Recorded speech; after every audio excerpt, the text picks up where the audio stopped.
लगातार चलेगी। ठीक है ना।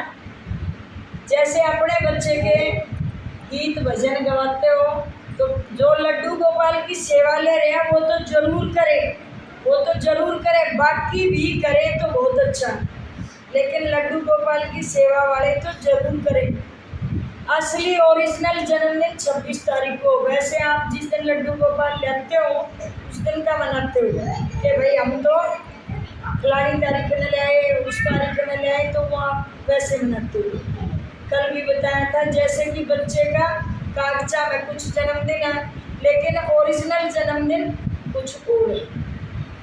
तो घर वाले तो उस दिन मनाते ना जिस दिन असलियत का जन्मदिन है, लेकिन स्कूल वाले उस दिन मनाएंगे जिस दिन कागजों में लिखवा रखी है। तो ऐसे ही आप जिस दिन लेते हो उस दिन का मनाते हो, पर ओरिजिनल पूरी दुनिया में, पूरे भारत में, पूरी दुनिया में जो जन्माष्टमी का होता है वही जन्मदिन होता है। तो जिसने लड्डू गोपाल की सेवा ले रखी वो 6 दिन तो कम से कम 6 तक तो रोज भगवान का नाम ले, चाहे अपने घर में बैठ कर ले, चाहे 2-4 सहेलियां ने बुला कर ले, चाहे संगत में ले, जैसे आपका मन करे। जन्म उत्सव का क्या मतलब है कि भगवान का गुणगान होना चाहिए। भगवान जो है विष्णु भगवान द्वापर युग में जब कृष्ण के रूप में आए तो उनके आने की खुशी में, उनके आने की खुशी में परमात्मा का नाम लेना चाहिए। आज किताब कौन सी पढ़ोगे सुनोगे? आत्मा का सफर। आत्मा का सफर किताब का नाम है, आत्मा का सफर। आत्मा का सफर क्या है? कहाँ से चला, कहाँ ये सफर चलता जा रहा है, कहाँ आया, कहाँ से वापस जाएगा। आप में, हम में, सब में आत्मा बसी हुई है। बिना आत्मा के तो कोई है ही नहीं। और आत्मा परमात्मा का अंश है। आत्मा सो परमात्मा, आत्मा परमात्मा का ही अंश है। तो ये कहाँ से आई, कैसे आई, क्यों आई, क्या करने आई और कब आई? जब बच्चा रोता है तो क्वां क्वां क्वां करता है ना। आप कभी द्वारकाधीश गए होगे ना द्वारका। तो द्वारिका का क्या मतलब है? द्वार कहाँ, द्वार कहाँ। तो जब बच्चा आता है तो वो कहाँ कहाँ करके रोता है कि मैं कहाँ आ गया। आपने कभी स्कूल में पढ़ा होगा कै कबूतर, है खरगोश, कैसे गधा पढ़ा होगा ना। घ घड़ी अने खाली पढ़ते हो ना। उसका क्या मतलब है? कै का मतलब जब स्कूल में पढ़ते हैं तो गुरुजी बताते हैं कबूतर, लेकिन जब 40 साल की उम्र हो जाती है तो कबूतर क्या है? कै का मतलब चेंज हो जाता है। कबूतर का मतलब है उड़ना, दाना चुगा उड़ गया।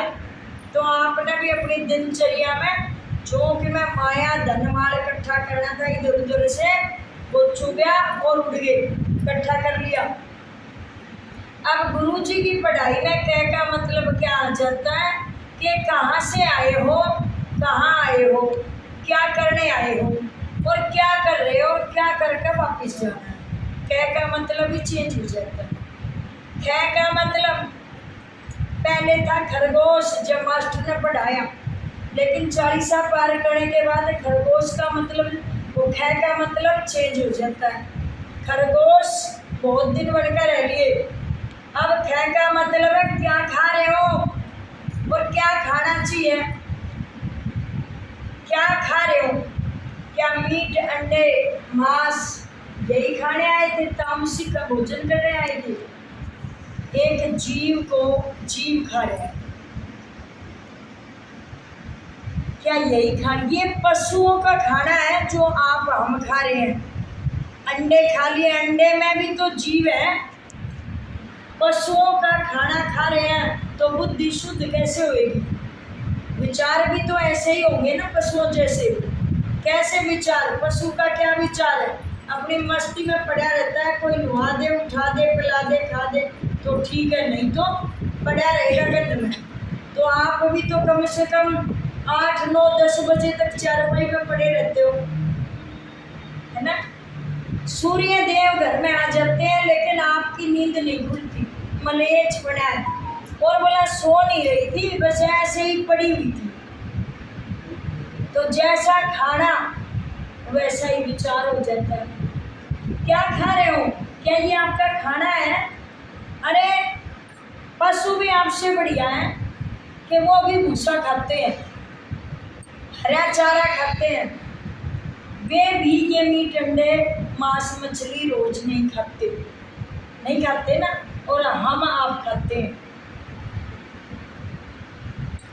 ये हमारा खाना थोड़ी है, लेकिन मेरे ख्याल से 95% लोगों के घर ये चीज़ें बनती हैं। कई कहते हैं हमारे घर नहीं बनता, मैं नहीं बनाने देती, लेकिन बाहर खा के आते हैं। अंदर तो चला गया, बुद्धि तो अंदर ही है। बाहर दुकान पर खाने से क्या बुद्धि शुद्ध रहेगी? दुकान पर खाएं या होटल में खाएं या घर में खाएं। फिर हम सोचते हैं कि हमारे काम सारे गड़बड़े हो गए, काम नहीं बढ़ रहे, अचानक नुकसान हो जाता है। अचानक हमारे काम में होने वाला ही था तो रुकावट आ गई। तुम अपना रहन सहन खाना पीना देखो क्या कर रहे हो। आधे अंग ढके हुए होते हैं, ऐसा पहनावा पहनते हैं कि अगर अगला सामने वाला पाप नहीं भी करना चाहता फिर भी उससे हो जाता है, क्योंकि हमारा आपका पहनावा ऐसा है कि कपड़े ही तन पर रख कर खुश नहीं।